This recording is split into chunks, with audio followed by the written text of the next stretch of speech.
गुरूर ना कर अपने सुंदर शरीर का ए इंसान। गुरूर ना कर अपने सुंदर शरीर का ए इंसान। तेरा भी खाक होगा और मेरा भी खाक होगा।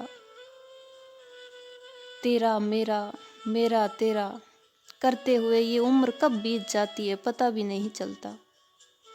हम उम्र भर दूसरों के लिए भागते हैं, पूरा जीवन दूसरों के बारे में सोचते हुए निकाल देते हैं। हम कभी अपने आप के बारे में नहीं सोचते कि हमें कैसे जीना है, कैसे बोलना है, कैसे रहना है और क्या काम करना है जो हमारे जीवन के लिए उचित है। हम सारी उम्र एक इंसान से दूसरे इंसान के जीवन में दखल देते हुए जीते रहते हैं। फिर हमारे अपने जीवन का क्या महत्व है?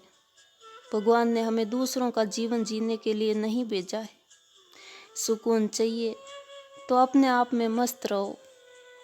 इतने ज़्यादा हम संसारिक मोह जाल में फंसे हैं, हमें इतना भी अपनी मेहनत पर यकीन नहीं है कि पिताजी की थोड़ी सी वसीयत के लिए उम्र भर भाई भाई आपस में बैर रखते हैं, एक दूसरे का चेहरा देखना पसंद नहीं करते, एक दूसरे से बात करना पसंद नहीं करते। कभी सोचो तो सही कि जिस वसीयत के लिए, जिस चीज़ के लिए हम इतने लड़ते हैं, झगड़ते हैं, वो ज़मीन या वसीयत जिसका एक भी टुकड़ा हमारे दादाजी पिताजी साथ में लेकर गए हैं क्या? नहीं लेकर गए। तो हम इसके लिए क्यों अपने दिलों में बैर पैदा कर रहे हैं, क्यों झगड़ रहे हैं? चाहेंगे उस दिन एक कफन होगा, वो भी किसी और का लाया हुआ, हमारे पास अपना कुछ भी नहीं होगा। फिर किस लिए ये लड़ाई झगड़े नफरतें? इस संसार में तो हम कुछ भी ना लाए थे और ना ही लेकर जाएंगे। हम तो कुछ दिन के मेहमान बनकर आए हैं और मेहमान बनकर जहाँ कहीं भी जाते हैं वहाँ लड़ाई थोड़ी करते हैं। तो फिर इस संसार में लड़ाई क्यों? जब हमें अच्छी भूख लगती है, अच्छी नींद आती है, तब हमारे तन और मन को बहुत सुकून मिलता है। अपने जीवन में कोई ऐसा काम मत करो जिससे हमारी भूख और नींद उड़ जाए, या हमारे किसी काम से किसी और की भूख और नींद उड़ जाए। सुकून से उस दिन जी पाओगे जिस दिन दूसरों को सुकून से जीने दोगे। इसलिए खुद भी आराम से जियो और दूसरों को भी आराम से जीने दो। हम चिंता करते हैं, डरते हैं, लड़ते हैं, झगड़ते हैं, किस लिए? हमें कौन लूट सकता है? हमारी अपनी वसीयत तो हमारी आत्मा है जिसे कोई नहीं लूट सकता।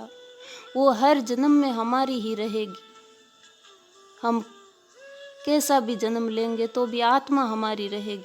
आत्मा ना पैदा होती है ना मरती है।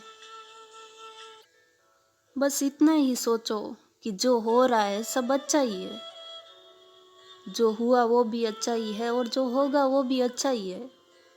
गुजरे हुए वक्त का पश्चाताप मत करो, भविष्य की चिंता मत करो, और वर्तमान तो चल ही रहा है। ना तो हम कुछ लाए थे और ना ही हमने कुछ खोया है। जो कुछ लिया था इस जगत से लिया, जो कुछ देंगे वो इस जगत को ही देंगे।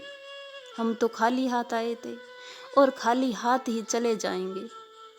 जो आज हमारा है वो कल किसी और का था और परसों किसी और का होगा।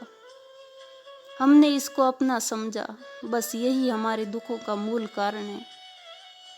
संसार में परिवर्तन होता रहता है, परिवर्तन संसार का नियम है। जिसे हम मृत्यु समझते हैं वो हमारे जीवन का सत्य है। उस सत्य से कभी मुकरना नहीं चाहिए। वो सत्य हमेशा हर पल हर कदम पर याद रहना चाहिए।